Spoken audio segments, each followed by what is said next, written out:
Matthew chapter 27. When morning came, all of the chief priests and elders of the people plotted against Jesus to put him to death. And when they had bound him, they led him away and delivered him to Pontius Pilate, the governor. Then Judas, his betrayer, seeing that he had been condemned, was remorseful and brought back the 30 pieces of silver to the chief priests and the elders,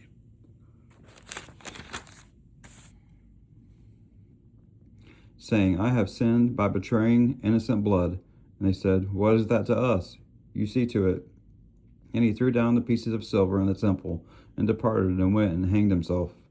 But the chief priests took the silver pieces, and said, It is not lawful to put them into the treasury, because they are of the price of blood. And they consulted together, and bought with them the potter's field to bury strangers in. Therefore that field has been called the field of blood to this day. Then was fulfilled what was spoken by Jeremiah the prophet, saying, And they took the 30 pieces of silver, the value of him who was priced, whom they of the children of Israel priced, and gave them for the potter's field, as the Lord directed them. Now Jesus stood before the governor, and the governor asked him, saying, Are you the king of the Jews?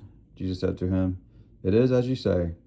And while he was being accused by the chief priests and elders, he answered nothing. Then Pilate said to him, Do you not hear how many things they testify against you? But he answered him not one word, so the governor marveled greatly.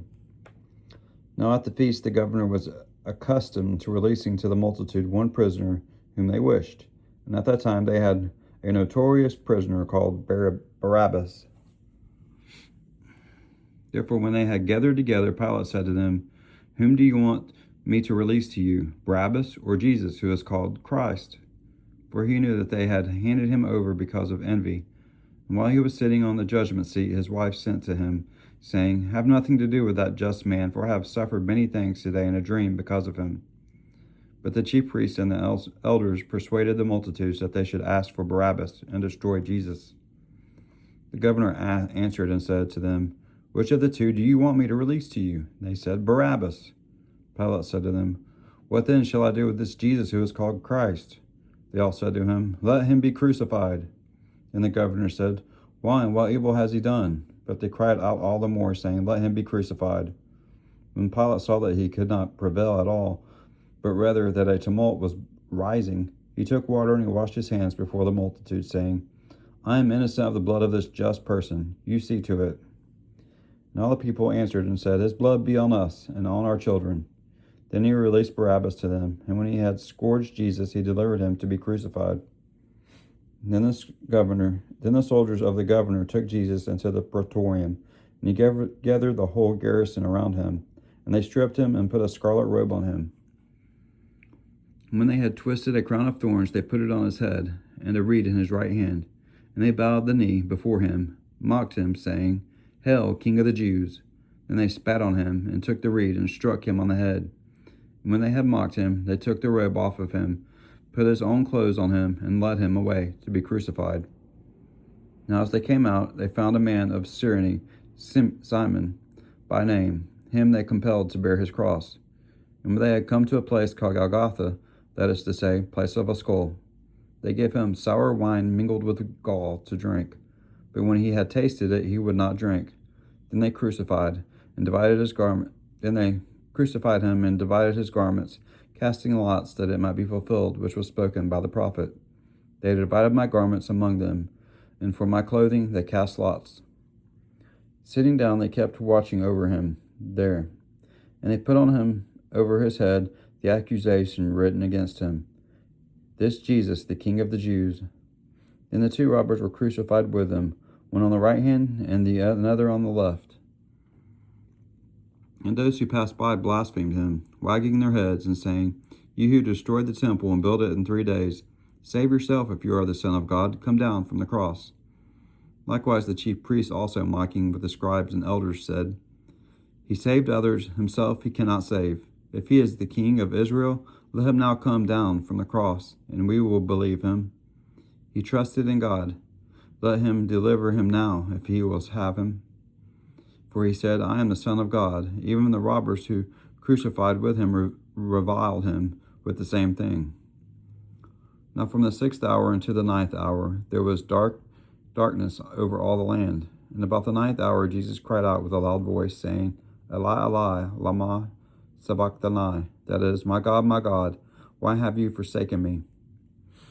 Some of those who stood there, when they heard that, said, This man is calling for Elijah.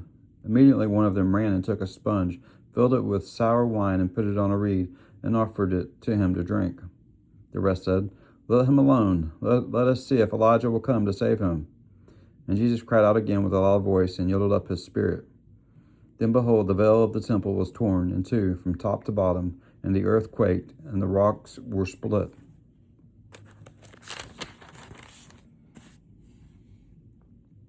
And the graves were opened, and many bodies of the saints who had fallen asleep were raised. And coming out of the graves, after his resurrection, they went into the holy city and appeared to many. So when the centurion and those with him who were guarding Jesus saw that the earthquake and the things that had happened, they feared greatly, saying, Truly this was the Son of God.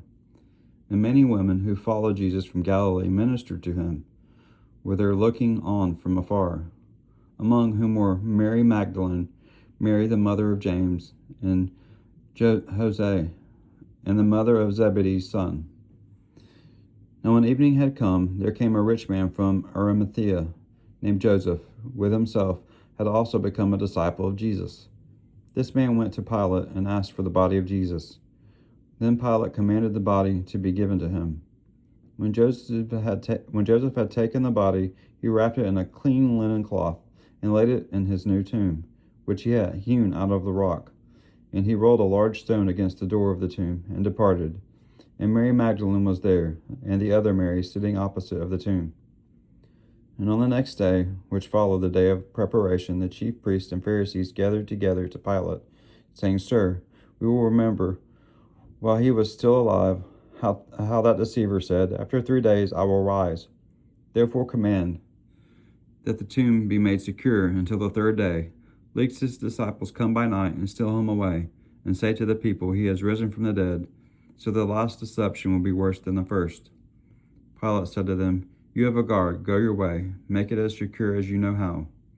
So they went and they made the tomb secure, sealing the stone and setting the guard.